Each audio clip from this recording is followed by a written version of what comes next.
Driver के पास valid licence नहीं था, इसलिए बीमा कंपनी की कोई जिम्मेदारी नहीं है। इसलिए ड्राइवर और मालिक उस ट्रक का ही इस मुआवजे को देगा।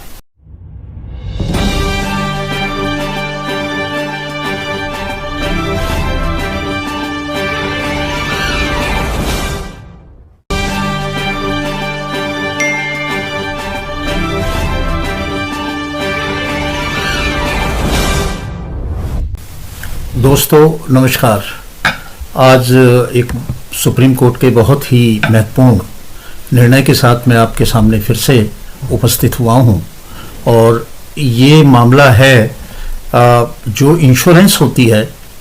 जब रोड एक्सीडेंट हो जाता है तो थर्ड पार्टी इंश्योरेंस होती है, जिसको चोट लगी होती है उसको MACT से रिलीफ मिलती है और उसको जो है मुआवजा दिया जाता है। तो इससे संबंधित है, इसमें कौन किसको देना चाहिए किसको नहीं देना चाहिए, एक बहुत ही अच्छा जजमेंट है। उस जजमेंट में कुछ नई बात है तो उसको आज मैं आपको बताऊंगा। ये जो मैटर है ये सिविल अपील नंबर 9669 2024 का है और इस केस का जो टाइटल है वो रमाबाई वर्सेस अमित मिनरल्स है और अदर्स।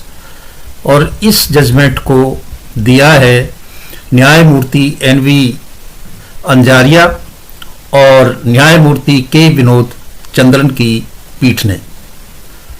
सुप्रीम कोर्ट का एक अच्छा डिसीजन है और ये मैटर आया हाई कोर्ट जो छत्तीसगढ़ का बिलासपुर में है, वहाँ से ये मैटर आया, जिसको जो एपेलेंट है वो सुप्रीम कोर्ट में लेके आई। वो उनके हाई कोर्ट का जो फैसला था उससे संतुष्ट नहीं थी।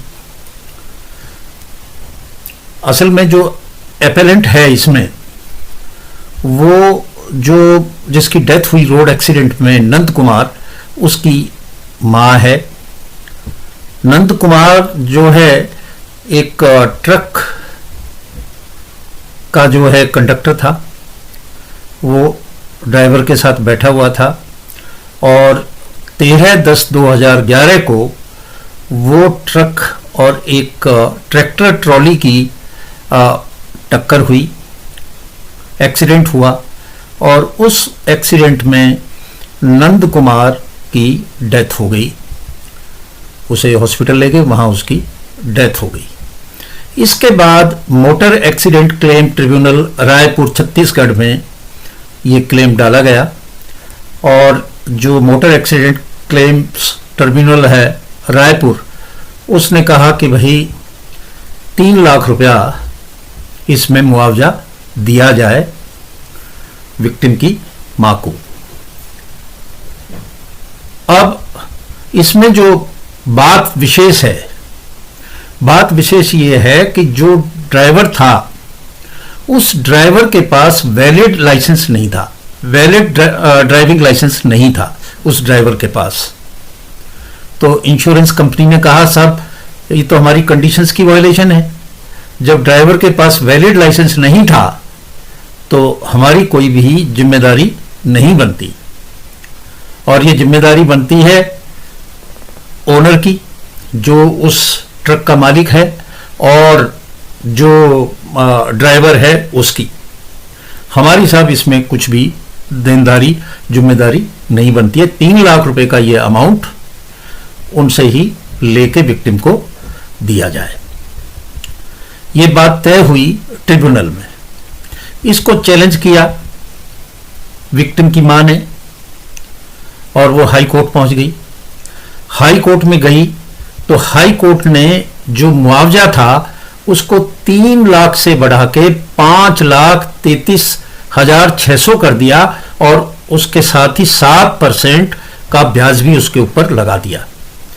परंतु जो विशेष बात थी, जो जिम्मेदारी थी कि कौन ये मुआवजा की राशि देगा, वो उन्होंने, जो ट्रिब्यूनल ने कहा, वो उन्होंने कहा कि भाई ड्राइवर के पास वैलिड लाइसेंस नहीं था, इसलिए बीमा कंपनी की कोई जिम्मेदारी नहीं है, इसलिए ड्राइवर